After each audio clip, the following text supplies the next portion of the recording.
Responsibilities. The general evaluator is responsible for the evaluation team.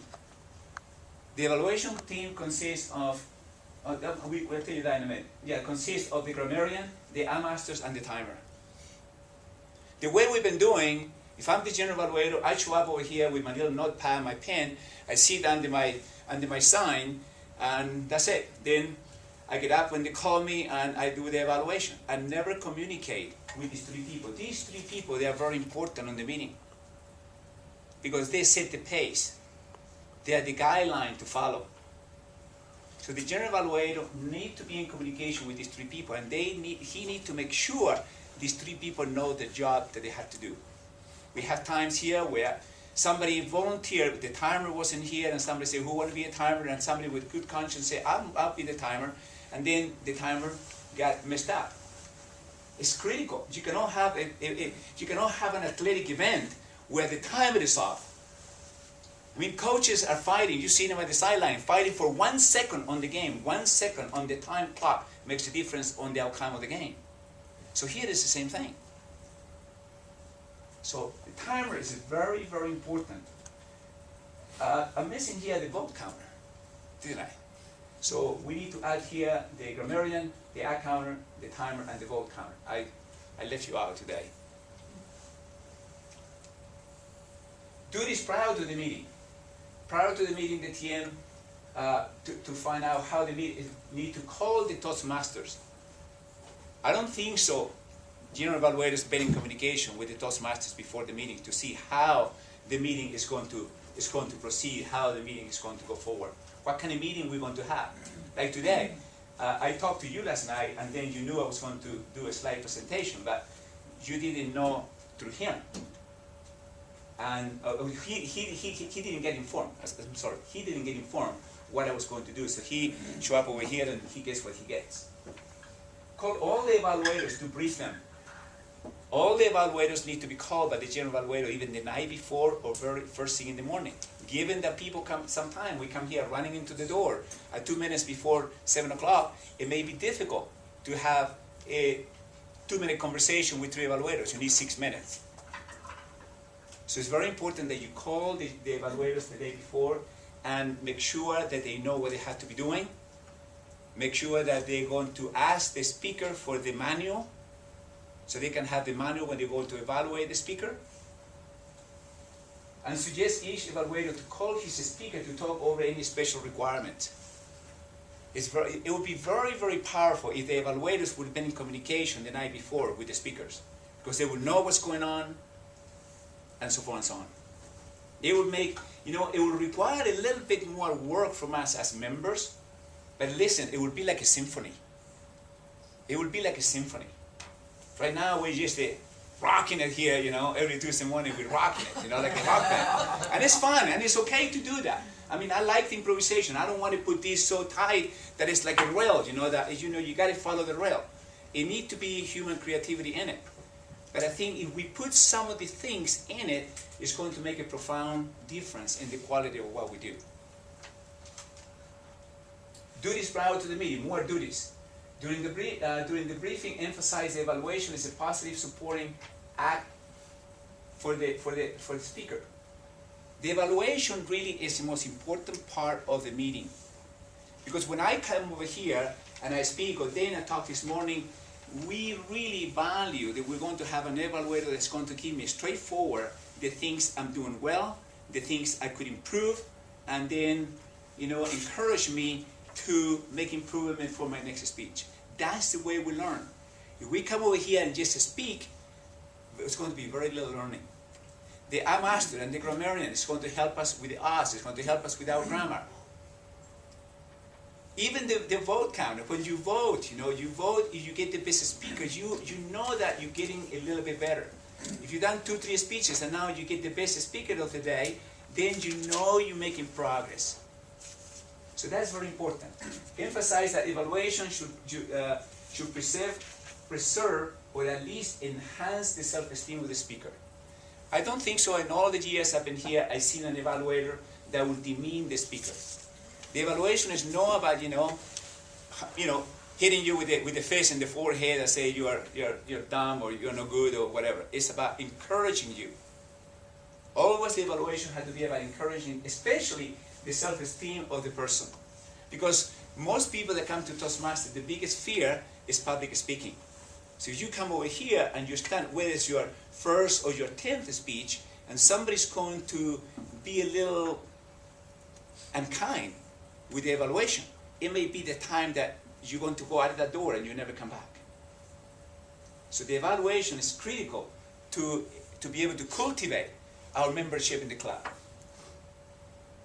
Call the remaining members of the evaluation team to remind them of their assignments and prepare a brief but thorough talk on the purpose and benefit of evaluation. So at the beginning, when the general evaluator goes to the front of the room, you can very briefly do a description of what the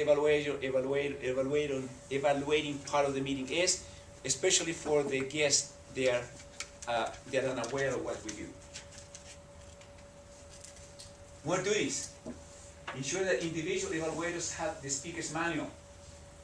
Okay? Always is a manual in the box. We have a box that always you can go there and it's a manual. So you can get the manual out of there and give the manual to the evaluator. So the evaluator will have how to evaluate the speaker. Because if not, then it's going to be, the evaluator won't have no guideline how to evaluate, because in the manual it's going to take you the objectives of the speech. And that's very important that is pointed out. Greet all evaluators. If one evaluator is missing, arrange for a substitute. So that should be a job of the general evaluator, not the Toastmaster trying to run around in the last minute to be able to cover that. Verify each speaker time and notify the timer.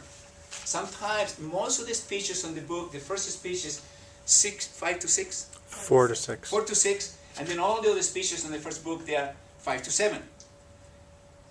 And that's it. But sometimes when people in advanced manuals, then you have speeches like today. I have an educational speech, it's 15 minutes. I have done speeches of 30 minutes on the club, and other people, because they are special speeches. So somebody needs to know. It's the job of the general evaluator to inform the evaluators and other people what's going to happen. Sitting place allow for you to have view of the room and the people participating. Duties during the meeting. Take notes on everything that happens or don't but should happen. Correct? Take notes of everything that happened, and something that you think is missing, make a note and point it out so we can have it present at the next meeting. At all club trophies, banners, and other club property display. We have a banner today. We don't have it because we changed room, but we usually It's up front. Oh, in the front of the room. Okay, good. So it's very important to have that for new members, to know that this is the Toastmasters Club, that they know that we have a lot of ribbons, that we have own competitions, and so forth and so on. Were there unnecessary distractions that could be avoided? And did the meeting begin and end on time? This is very important, and people, I've never seen it done in this meeting, but I've seen it in other meetings. You can start a meeting at 7 o'clock, 0700. And you can say, we're going to open the meeting and we're going to take a 5-minute recess. Let's say we're scrambling around to put a projector for one of the speakers. You can start the meeting starts at 7 o'clock. And you take a 3-minute or 5-minute recess and then restart the meeting so you were on time. So if we look our notes or our history of the meetings, we always start on time and we always finish on time. Now, when you finish, you can finish the meeting at 8:15, and you can say, those of you could stay a few more minutes. We have a few business to handle, and people that can will stay. But don't run over the 15 minutes, the 8:15. It's a matter of respect to other people. There are people that need to get on the car to go to work. They make an effort to be here. So it's very important that we respect their schedule, because otherwise people say, I was late to work, that created a problem for me. Next week I just don't go to Toastmasters. And then, we lose members that way.